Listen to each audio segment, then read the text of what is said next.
So our next topic for this morning is the nursing care of a high-risk pregnant client during labor and delivery. Meaning, women are already pregnant. It's either during the pregnancy itself or down until the delivery.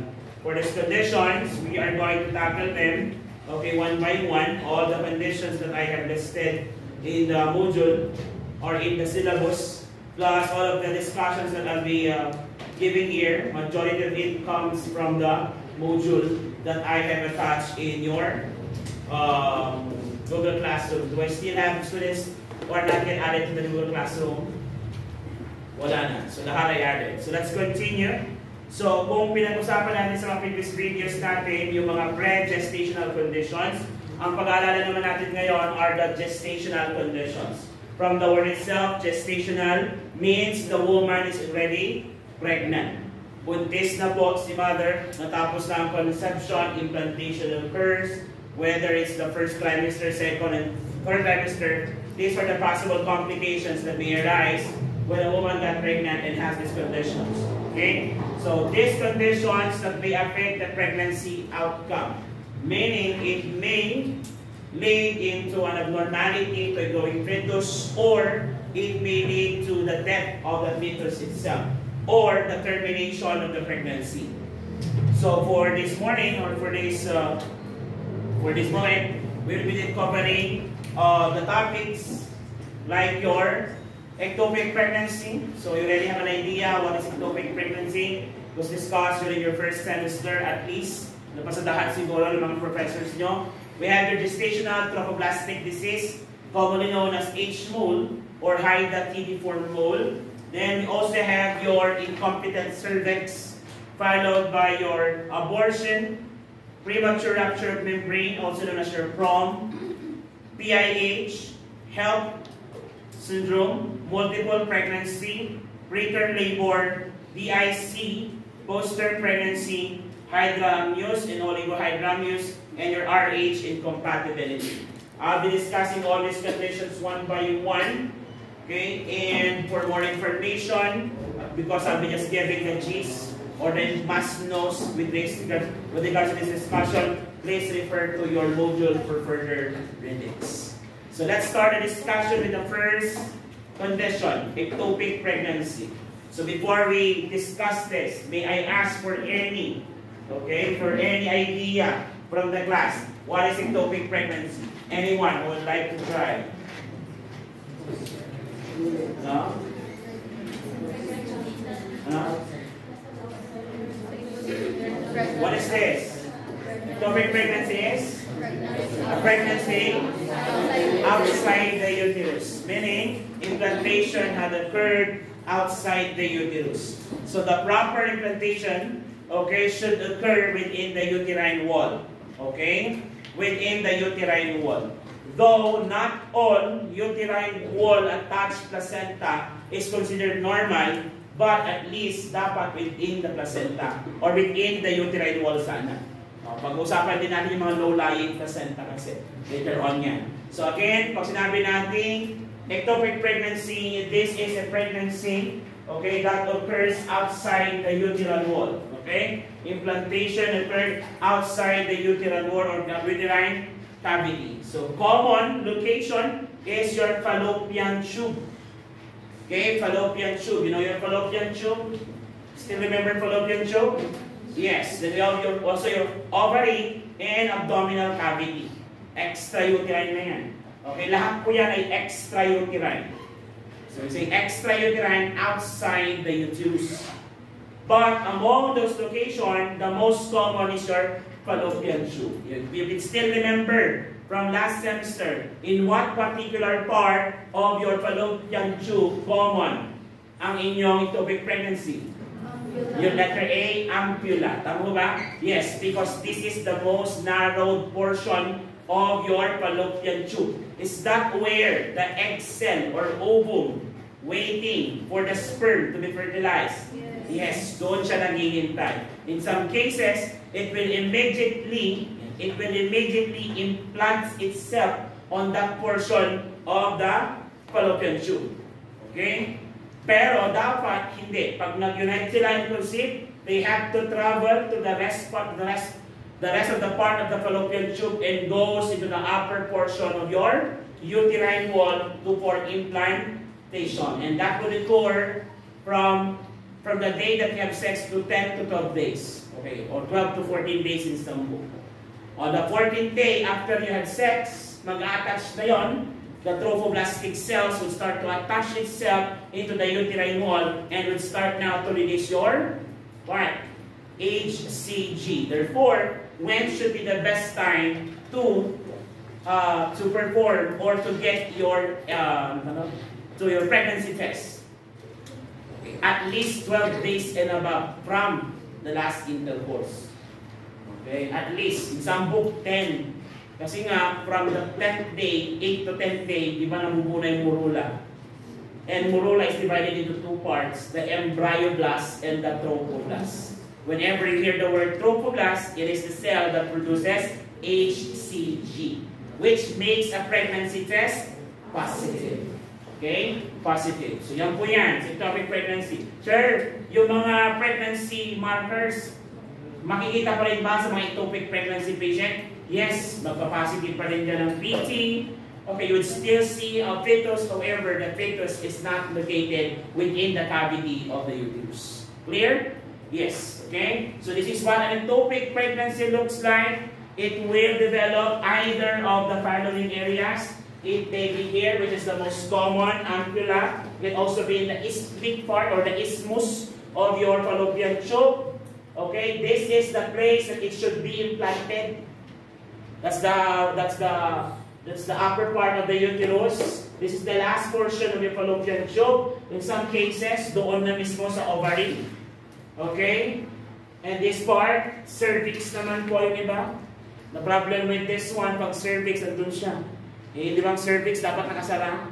Isn't it? Yes, kapag nag-open yan, incompetent cervix, wala, malalaglag din yan. Kaya walang silbi yung pagbubuntis. Ito naman, intra-abdominal. Okay, intra-abdominal, ibig sabihin, nasa labas na siya ng uterus mismo. As in, labas. Katabi niya, doon na siya tumubo sa labas ng matres, katabi ni intestine. Yes, in some cases. It's very rare, but there are cases that have occurred like that. So, kailangan po bang alisin yan si baby? Yes. Kasi nga, the place where it's growing, or the fetus, should be removed because the place where it's growing is not designed for pregnancy. Therefore, the space will expand and expand, then the woman will feel pain. Okay? Kaya kailangan siyang i-extract. This is some examples. So, yan, tinanggal yan. So, nasa pan pa lang siya, embryonic stage. Okay? Depende sa embryonic stage. Ito yung mga cases naman. Yan, ito medyo buo na.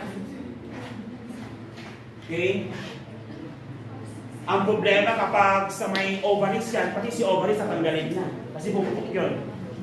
Oo. Kapag naman sa ectopic pregnancy in your fallopian tube, pati sa fallopian tube, tatanggalin na rin. Ano yung surgery natin to remove fallopian tube? S.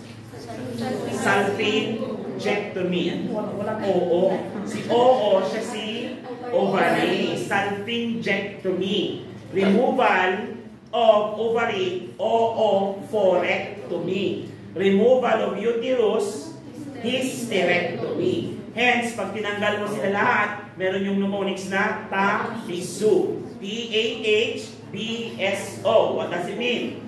Total abdominal hysterectomy, bilateral salpingo-oophorectomy. Why is bilateral comes after hysterectomy? Kasi isa lang ang uterus.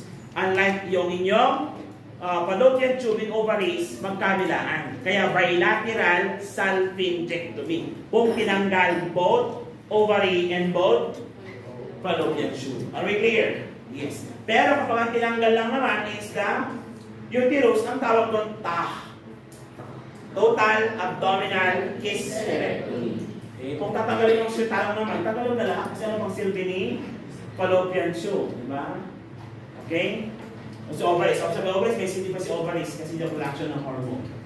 Okay. At least yun. Okay? Now, what are the risk factors? Okay, fallopian tube, 95% occurs in fallopian tube, ha? And most of it sa fallopian tube occurs in your ampulla. Okay, your ampulla. Okay, ampulla. Okay na tayo dyan? Can I continue? Now, what are the risk factors, sir? What makes a woman at risk of developing this condition? Ito natin tayo? Yan, risk factor. Risk factor. Ang nakalagay, which I saw in some books, at nakita ko rin sa exam, sa NCLEX. Okay? Ang pinaka-common ay si PID. What is PID? Pelvic Inflammatory Disease. So, if you write it there, PID. Pelvic Inflammatory Disease. Pelvic inflammatory disease is the most common cause of ectopic pregnancy. Other risk factors includes STI. What is STI again? Sexually transmitted infection. If I may go back to previous videos natin, that's one of the reasons why pangit na may STD ka or STI before you get pregnant. Because karamihan ng mga STI comes with itis. What is itis? Inflammation, infection. Pag nag-i-inflame yung daanan, kaya hindi nakakadaan yung mga fertilized egg and ovum. Therefore, mag-i-implant sila kung saan sila naipit. Yan tayo? Yes. Then salpingitis, from the word itself, salpingitis, inflammation of your fallopian tube. Yan. But among all of it, ang most common is the pelvic inflammatory disease. So pelvic inflammatory disease is basically an inflammation of the reproductive organ. Ng babae, of course. Kasi babae na namubuntis. Okay? Ano ba? In vitro fertilization. Ano nyo to? Yes, in vitro fertilization. That's one of the complications that may arise to in vitro fertilization. Ano ba? Previous tubal surgery. If you have had a tubal surgery previously, you may develop this condition. Why? When there is surgery, there is cutting, isn't it? And when there is cutting, there is scarring. And the scarring will cause now narrowing of the passageway, causing now hindrance for the sperm or the ovum to travel. Okay? Or the conceived ovum. Okay? Ano ba? Uterine tumor.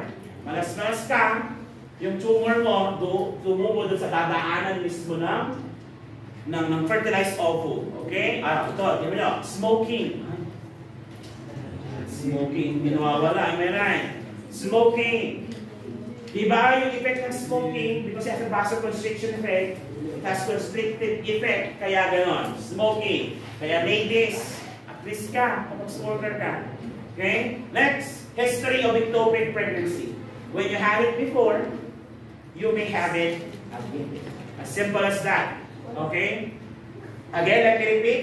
PID is the most common risk factor among all that was mentioned. Okay? That was mentioned. So, PID, pelvic inflammatory disease. Did you get that correctly?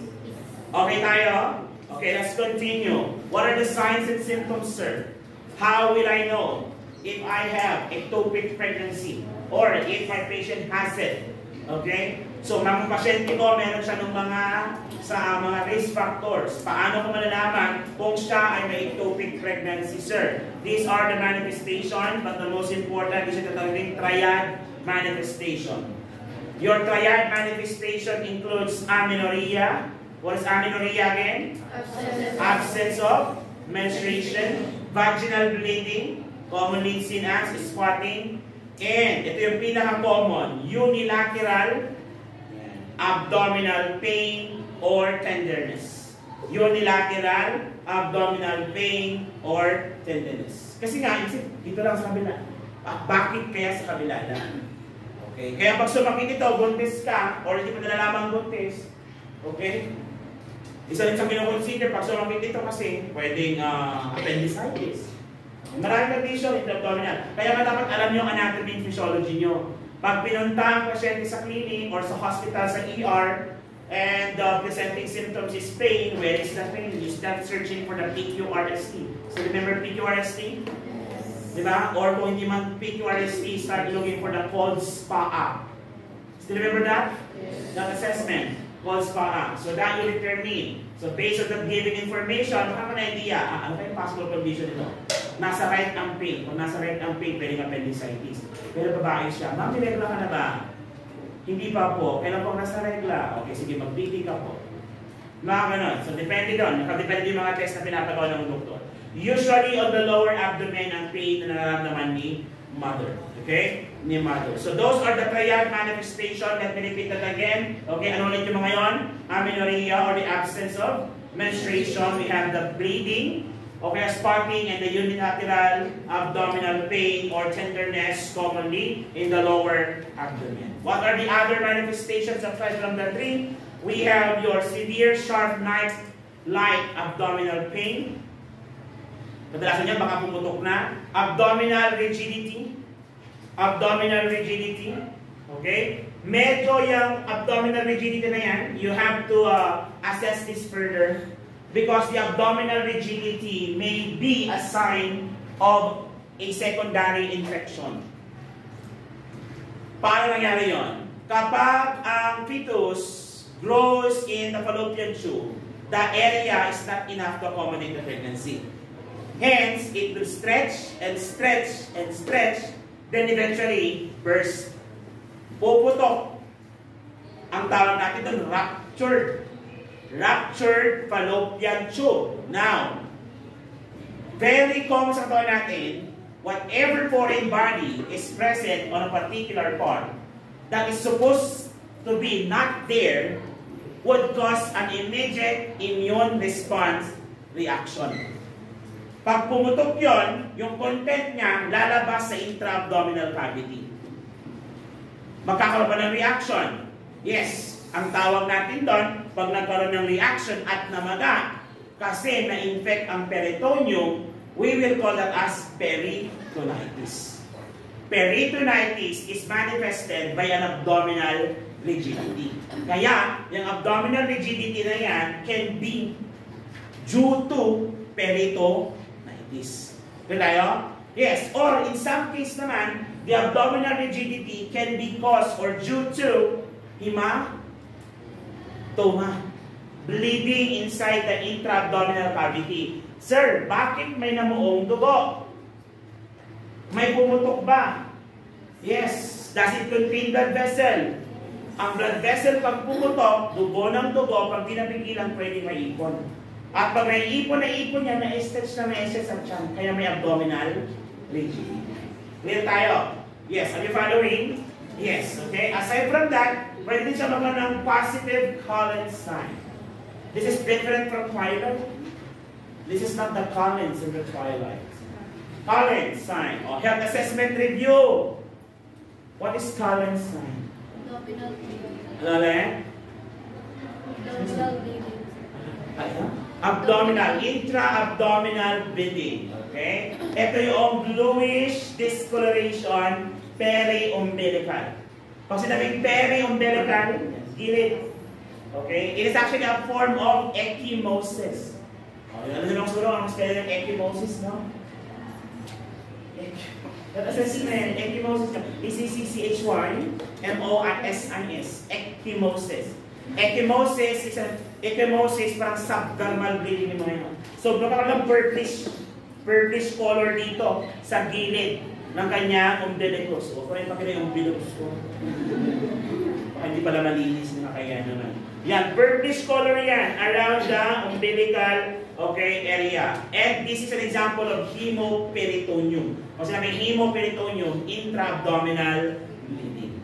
Again, yung bleeding kasi may pumutok-putok na mga capillaries and blood vessels because of the rupture.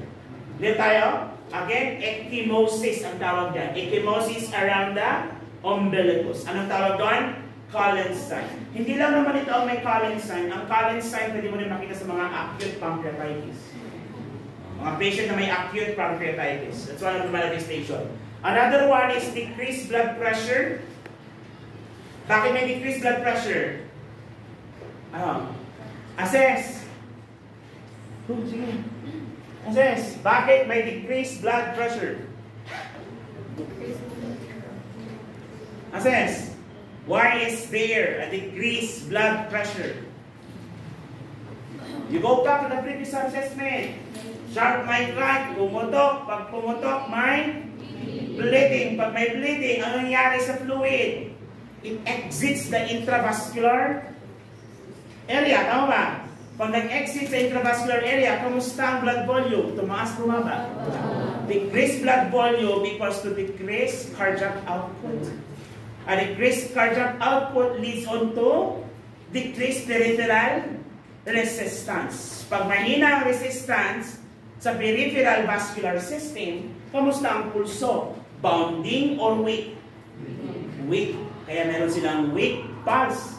Kasi nga, konti na lang yung kumadali ng dugo. Bakit konti? Kasi nga, mababa na ang pressure. Bakit konti ang pressure? May bagal bang tumibok si puso? Mahina bang tumibok si puso? Hindi. Kasi wala na siyang mai-push na blood. Kasi yung venous return, bumabalik hindi? Hindi.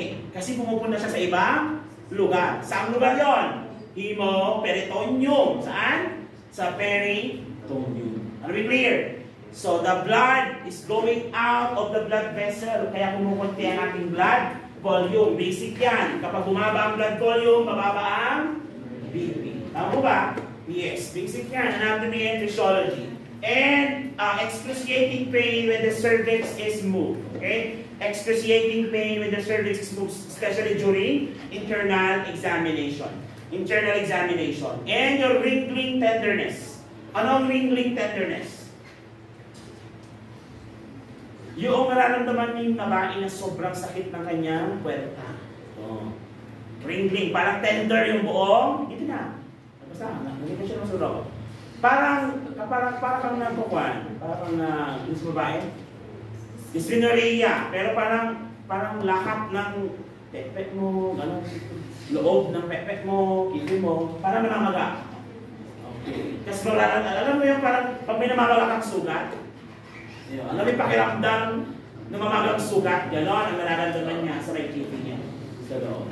Okay, that's your that's your ectopic pregnancy signs and symptoms. Maliwanag tayo? Again, what are the three triad signs? Amenorrhea, spotting, and unilateral pain. Are we clear? Yes. Ano na tawag yun sa ecchymosis around the umbilicus? Collins sign. Are we clear? And Collins sign is an example of hemoperitoneal bleeding. Tama ba? Yes. Okay. So how are we going to assess it, sir? Ito yung mga assessment natin. Pwede tayo gumawa ng coldosynthesis. Coldosynthesis is you get something from the cul-de-sac. Cul-de-sac is yung pouch or sac na nabubuo in between the peritoneum and the reproductive organ. Okay? So coldosynthesis. Pwede ba ultrasound, sir?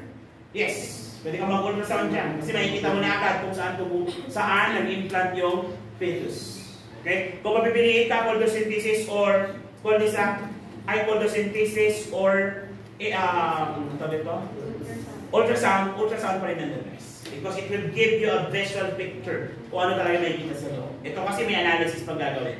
Coldosynthesis checks the abdominal fluid in the abdominal cavity and behind the uterus. Okay? Check the abdominal fluid. Okay? Can I proceed? Okay. So what are the maternal complications? Maternal complications and fetal risk for this condition. For the maternal side, is there bleeding? Is there bleeding? Yes. Kung may bleeding, okay, pwede mag-lead into hypovolemic shock. Ano na yung three classical sign ng hypovolemic shock? Hypotachy. Okay, hypotachy. Number one, to manage your hypovolemic shock is to manage the deficient fluid volume. Tama ba? Yes. Paano natin i-manage yun? Palitan yung nawawala. Tama ba? Yes. However, kahit palitan mo yung nawawala, sirohan mo siya na madami, mag-blood transfusion ka, kung tuloy-tuloy pa rin ang pagdurugo, ma-resolve yung problem.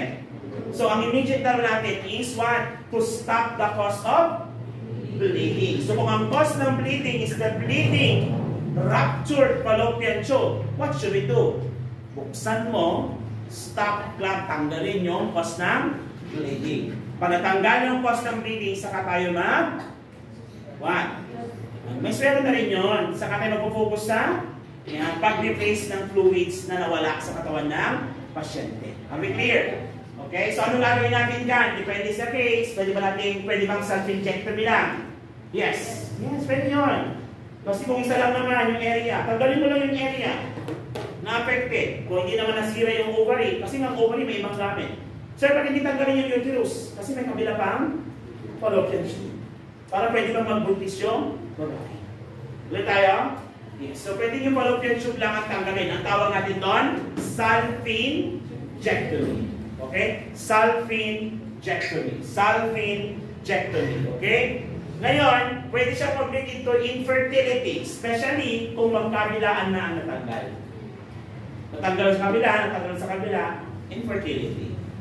May mga updates tayo dyan sa ibang bansa, nagpo-perform na sila ng mga reproductive organ transplant. Nagawa na nila sa uterus.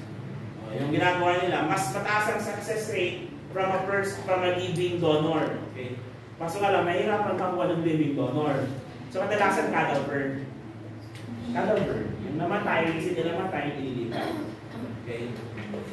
Infertility, very explanatory naman yan. Tama? Pag natanggal yun, saan pa dadaan si ovum na galing sa ovary?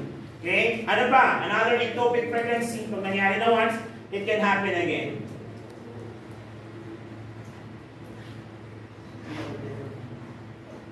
And fetal deformity, fetal growth, and fetal restriction. Sir, bakit hindi agad fetal loss?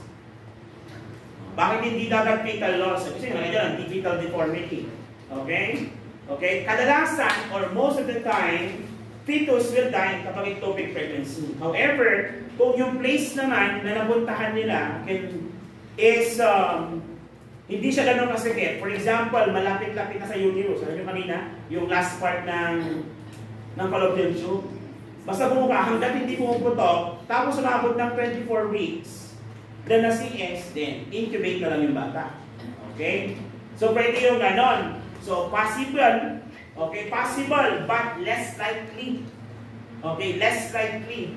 Okay, pwede bang magkaroon ng ectopic pregnancy? Less likely to occur. Pero according sa source natin, pwede mag-develop into fetal deformity. So, fetal deformity, in a sense na nabuhay pa rin yung bata, pero may deformity. But, majority of the time, tinatanggal. Because of the risk. Okay? Depende kung saan tumubo. Okay? Depende kung saan tumubo yung ectopic pregnancy. Okay? Then, placenta may be implanted to the intestine for abdominal pregnancy leading to bowel perforation leading to intestinal contents and peritonitis. Peritonitis is the inflammation of the peritoneum. Is that an infection? Yes. Anong treatment natin doon? Antibiotic. Okay? Antibiotic. Any questions so far? May tanong? Wala? Wala. Proceed tayo.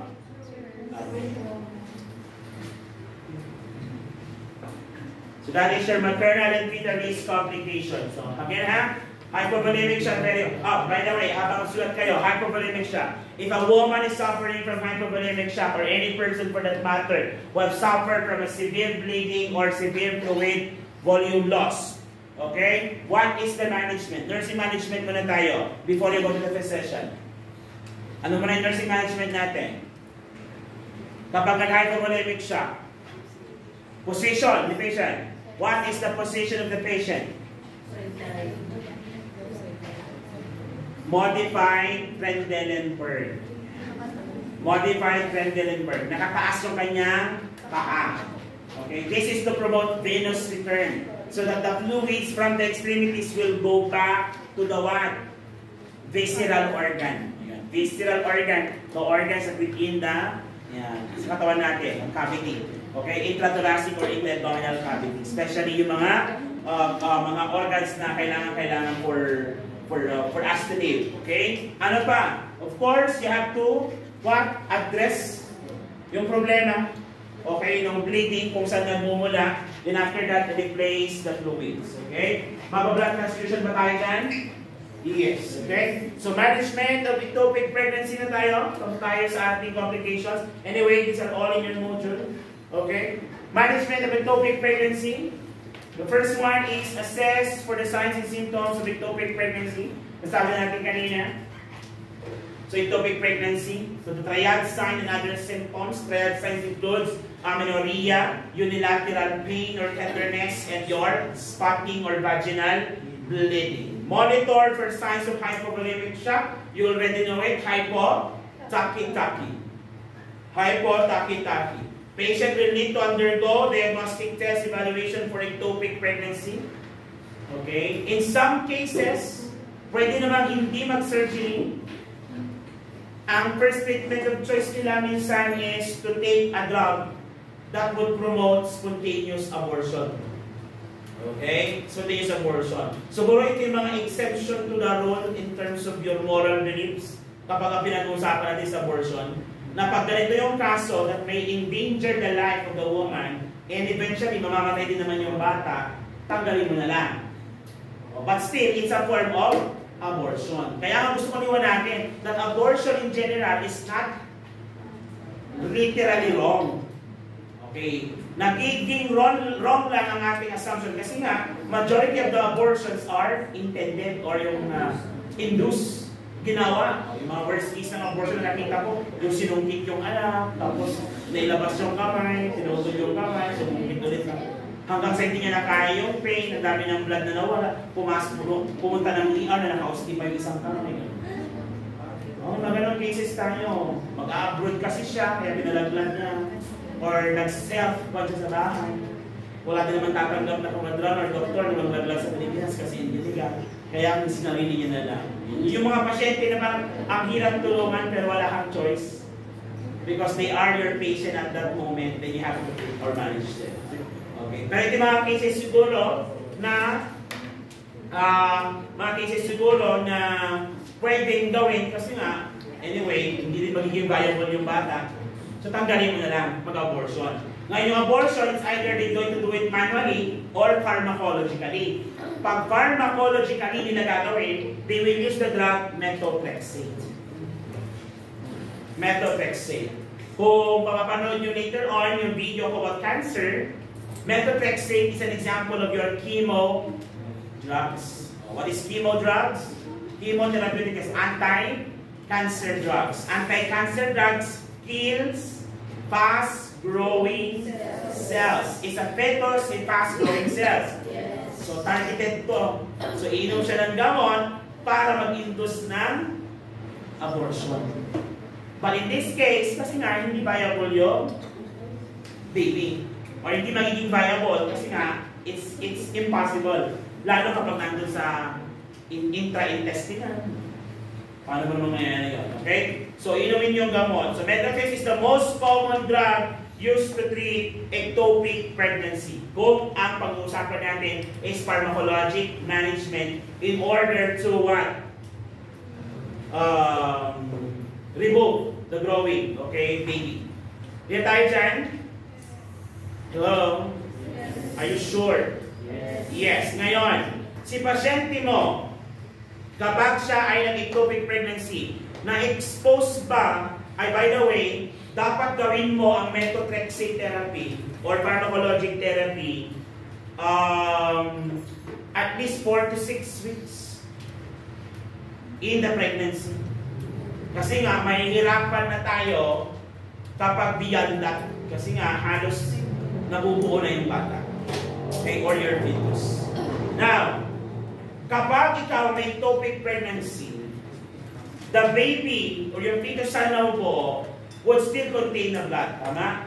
So, kapag yun na-detach from the uterine or any other wall in the blood, your blood will be exposed from their blood. Ang tawag natin doon is yung combination ng blood nila, pwede magkaroon ng tinatawag natin RH incompatibility, wherein the woman's body will create an antibody that would kill foreign bodies, okay, that is not compatible with their blood. Sino ang hindi compatible? Ang dugo. Lahat kasi dapat negative.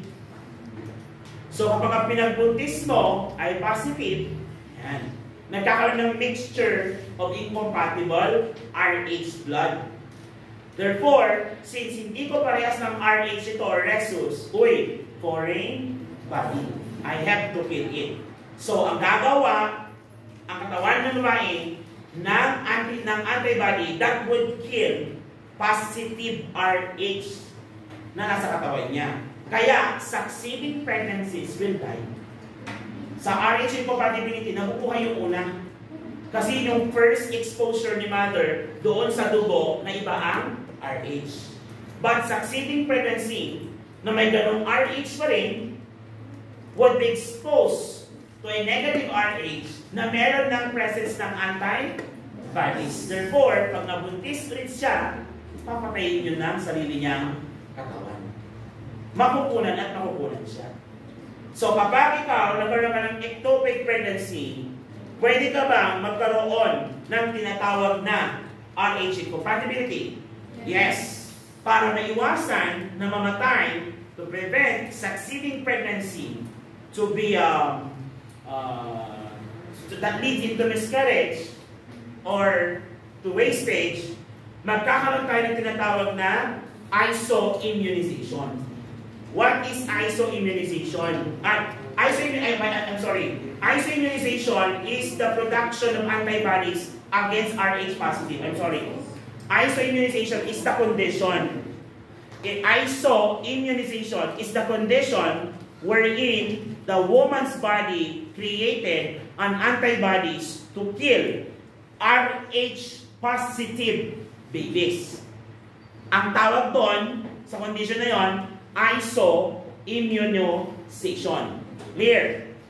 To manage isoimmunization, to prevent it to happen, kapag na-expose na si mother sa cases na ganito, kailangan natin magbigay ng gamot to prevent it from occurring.